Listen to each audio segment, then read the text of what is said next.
Welcome to the only daily podcast focusing on compliance news of the day. Each morning, start your day with a cup of coffee and Tom Fox, the voice of compliance, to hear about 4 of the top compliance, corruption, or leadership stories you will need to start your day.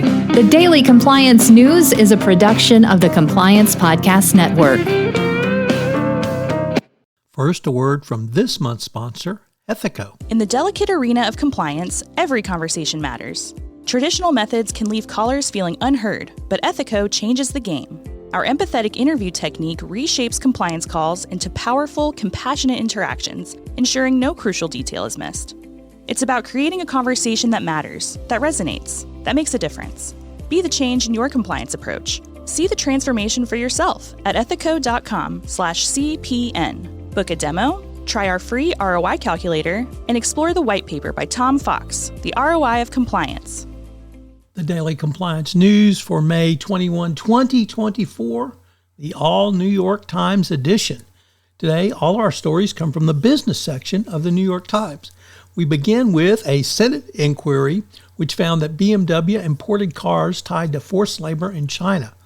The report also found that Jaguar and Volkswagen bought parts from a supplier the U.S. government had singled out for its practices in Xinjiang province.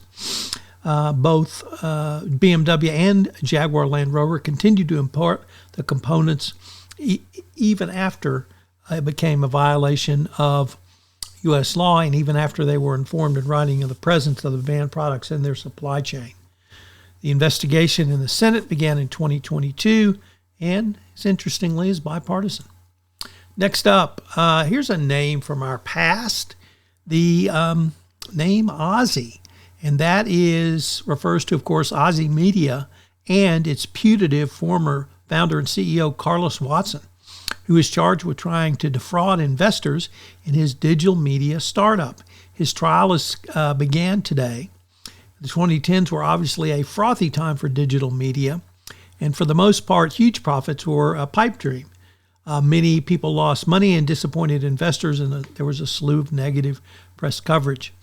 It is unclear what Mr. Watson's defense will be, or even if he'll take the stand. But if convicted, he is looking at up to 37 years in prison. Next up, you think you have it tough? Well, Chinese firms have it even tougher. And think of TikTok's owner, the Chinese company ByteDance, who faces authoritarianism at home and hostility abroad. I'm really not an expert on Chinese authoritarianism, but it's a communist country with a communist party that runs everything, so I'll leave that part to your imagination. But outside of China, I don't think it would be unfair to say that Chinese companies are under scrutiny. Many U.S. state and local governmental agencies are wary of Chinese companies for the theft of intellectual property, outright spying, and potential damage to infrastructure. And I think TikTok is the forefront of this, but it's only one of many.